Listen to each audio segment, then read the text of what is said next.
Before I begin this episode of Star Wars Fanatic, here's a little spoiler warning. I will be discussing Star Wars Andor Episode 6. If you haven't seen it yet, go away and come back when you have. You have been warned. The Aldhani heist is complete, and it didn't disappoint. This episode of the Star Wars Andor Series, Episode 6, felt more like Star Wars than the rest of the series has. That isn't saying the other Andor episodes didn't feel like Star Wars. This one was just a little more so. And I'll get into why in just a little bit. But if you're new here and Star Wars is your thing, then you've come to the right place because that's all I talk about. So hit the subscribe button and turn on your notifications to join our growing community. And share the video with some friends with a message that says, yo, this guy is not whack. Now, on with the topic. Star Wars Andor Episode 6, titled The Eye, had a lot going on. I'll get to the I told you so stuff as well as the I was wrong stuff in just a little bit as well. At first, I felt like they were going to drag out the Aldhani heist to another episode. Why? Because the beginning seemed like more tension building, similar to Episode 5, but it came through. The buildup of the episodes prior were definitely worth it for this moment. As I liked the previous Andor episodes, this one was the one I was waiting for. I'm sure you were too. The biggest takeaway I have from this episode is that we see TIE fighter pilots in a different way than we have in live action before. Generally, TIE fighter pilots have been shown as static and almost non-human, robotic movements of a turn of a dial, and that's about it. That isn't included in the animated series, Star Wars Rebels.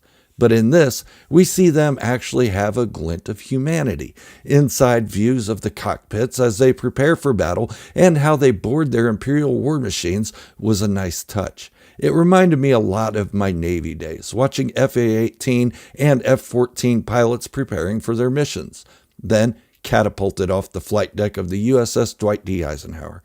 If you want a Star Wars reference, then look at A New Hope and The Empire Strikes Back, when the X-Wing pilots were preparing for battle. The sense of urgency and duty was present, and the Imperial pilots showed it from the other side in this episode of Andor. It was a moment for me as a Star Wars fan longing to see the other side be more human. Remember, these pilots are men and women fighting for what they believe in.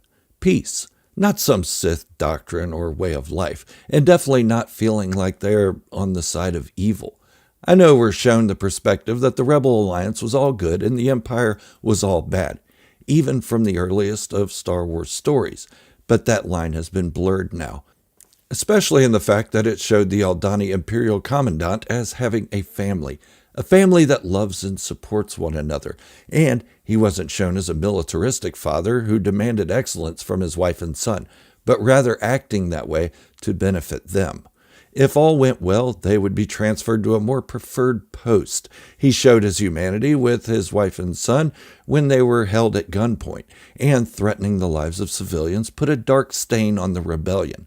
The reintroduction of the Imperial DLT-19 Heavy Blaster was also another great addition that gave the episode a real Star Wars feel.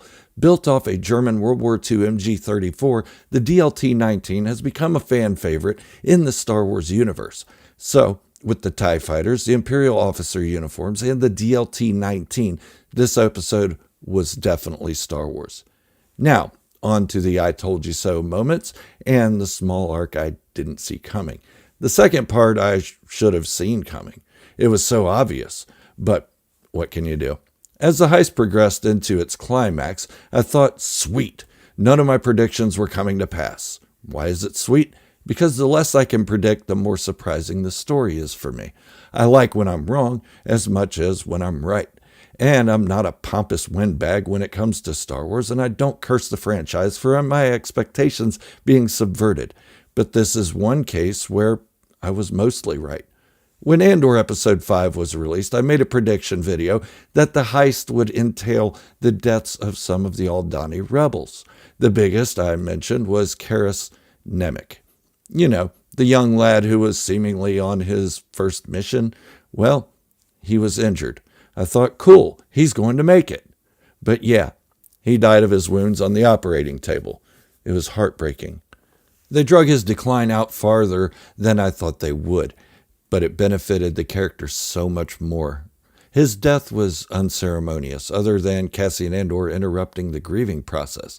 It was like, "There's Star Wars fanatic. You get your moment. Now shut up and move on." Which I did. The next character I saw being killed off was Arvel Skeen. You know, the rebel who didn't trust Cassian Andor and held a knife to his throat. I figured he would be killed during the action of the heist by an Imperial, but I was wrong. As he was killed, it wasn't by Imperial troops. Spoiler warning. No, Cassian Andor killed him when propositioned to run away with the money, thus showing us that Cassian isn't afraid to kill in order to preserve himself, his dignity, and his honor. We saw this in Rogue One as well, when Cassian Andor killed the informant when we first meet him.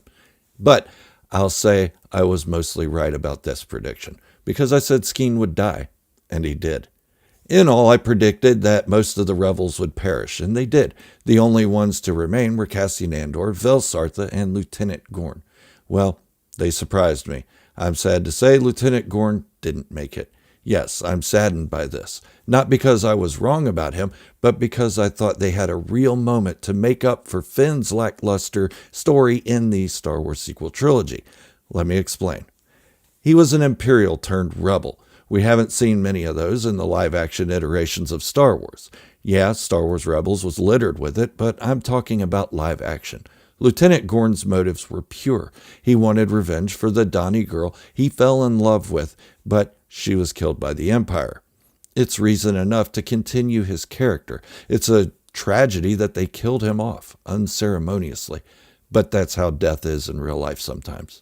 Now, he can be with his beloved. Cinta Kaz survived. I didn't see this coming. I thought it would be a great motivation for Vel to continue on to the bigger Rebel Alliance had Cinta died. But she was left on the planet when the rebels escaped the Aldhani Imperial garrison. So it'll be interesting to see what her character gets up to if they show that.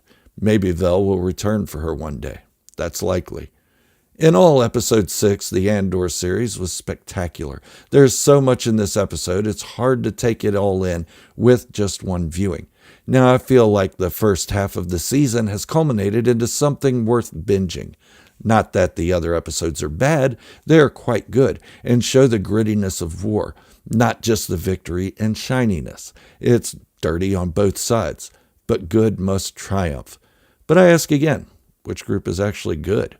The rebels with a blurred line of right and wrong, or is it the Imperials holding duty and honor above all else, also with a blurred line between right and wrong? Both sides have their atrocities, and as we know, the New Republic became just as corrupt as the Republic of the Star Wars prequel trilogy, just as twisted, just before Palpatine took over as Chancellor, and the New Republic was mostly created by former rebels. I'm really excited to see what the second half of the Star Wars Andor series brings to the table. I presume Cassian will take his earnings back to Ferrix, where he will find the growing presence of the Empire. I'm eager to find out who Luthen Rael is and what the hidden object was that he was staring at the end of the episode. Anybody catch that? Overall, this episode was so good. For a series I wasn't so thrilled about when it was announced, yeah, I'm full throttle on it now. This is Gerald from Star Wars Fanatics signing off, wishing you all great health, happiness, and peace. Thank you all for watching, and remember, this is the way, the only way.